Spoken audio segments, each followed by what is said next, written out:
ମୁଁ କାକରା ପିଠାଟି ଏଠି ବନେଇଛି। ପ୍ରଥମେ ପୁରକୁ ଭାଜିକି ଗୋଟେ ପ୍ଲେଟ୍ରେ କାଢ଼ି ଦେଇଛି। ଦେନ୍ ପାଣି ନେଇଛି। ମୁଁ ଏଠି 500 ଗ୍ରାମର କାକରାଟା କରିଛି। 500 ଗ୍ରାମ ସୁଜିରେ ନେଇ କରିଛି। ଟିକେ ପାଣି ଦେଇଦେଇ ତା ଦେହରେ ଟିକେ ଲୁଣ ପକାଇ ଦେଇଛି, ଚିନି ପକାଇଛି। ଏଠି ଏବେ ଘିଅ ଆଉ ତେଜପତ୍ର ପକାଇଲି। ଦେନ୍ ପକାଇକି ତାକୁ ଷ୍ଟେୟାର କଲି, କିଛି ସମୟ ଫୁଟିବାକୁ ଛାଡ଼ିଦେଲି। ତାପରେ ଗ୍ୟାସ୍ର ଫ୍ଲେମ୍ ଟିକେ ହାଇ କରି ରଖିଛି। ଫୁଟିବାକୁ ଛାଡ଼ିଲା ପରେ ଦେଖନ୍ତୁ ମୁଁ ଏଠାରେ ସୁଜି ପକାଇ ବି ସାରିଛି। 500 ଗ୍ରାମ ସୁଜି ପକାଇ ସାରିଛି।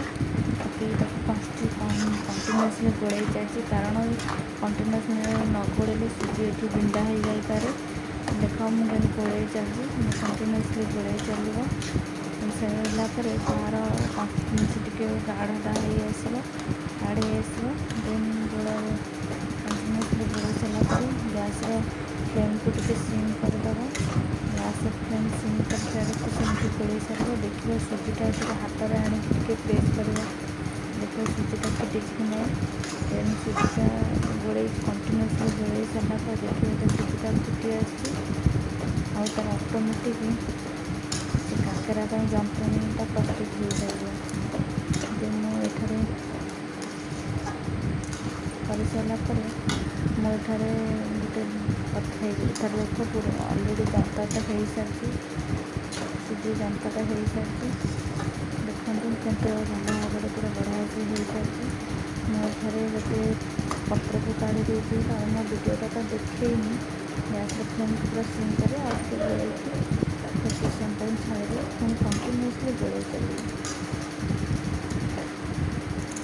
ଏବେ ଦେଖନ୍ତୁ କେତେ ବଢ଼ିଆ ସେ ପୁର ହେଇ ପ୍ରସ୍ତୁତ ହେଇଗଲା। ପୁର ନୁହେଁ, ଯନ୍ତାଟା କେତେ ବଢ଼ିଆ ସେ ପ୍ରସ୍ତୁତ ହେଇଗଲା। ସୁଜିଟା ପୁରା ଫିଟି ବି ଯାଇଛି। ହାତରେ ଆଣି ଦେଖିବି। ଦେଖନ୍ତୁ ମୁଁ ହାତରେ ଆଣି ଦେଖିଛି। ହେଲା ପରେ ଦେଖ କେତେ ବଢ଼ିଆ ସେ ପ୍ରସ୍ତୁତ ହେଇଗଲା। ତାପରେ କ'ଣ କରିବେ ନା ଗୋଟେ ପତ୍ରକୁ କାଢ଼ିଦେବେ। ପତ୍ର ହଉ ତାହେଲେ ଟିକେ ଅଏଲ୍ ଗ୍ରୀସ୍ କରିକି କାଢ଼ିଦେବେ। ମୁଁ କାଢ଼ି ଦେଇଛି। ଅବଶ୍ୟ ମୋ ଭିଡ଼ିଓଟା ସେଠି ଦେଖେଇ ପାରିନି, କିନ୍ତୁ କାଢ଼ି ଦେଇଛି। ଦେଖ କେତେ ବଢ଼ିଆ ସେ। ତାପରେ ମୁଁ ଗଢ଼ିକି ନେଇ ଆସିଛି। ତେଲ ଗରମ ହୋଇଯାଇଛି। ମୁଁ ତାପରେ ତେଲ ଗରମ ହୋଇସାରିଲା ପରେ ମୁଁ ଗଢ଼ିଥିବା କାକରାଟା ମୋ ହାତରେ ଦେଖିବ କେମିତି ହେଇଯାଇଛି କି ନାହିଁ। ତେଲ ଏଠାରେ ତାତି ଆସିଲାଣି। ତାପରେ କାକରାଟାକୁ ଛାଣିବା।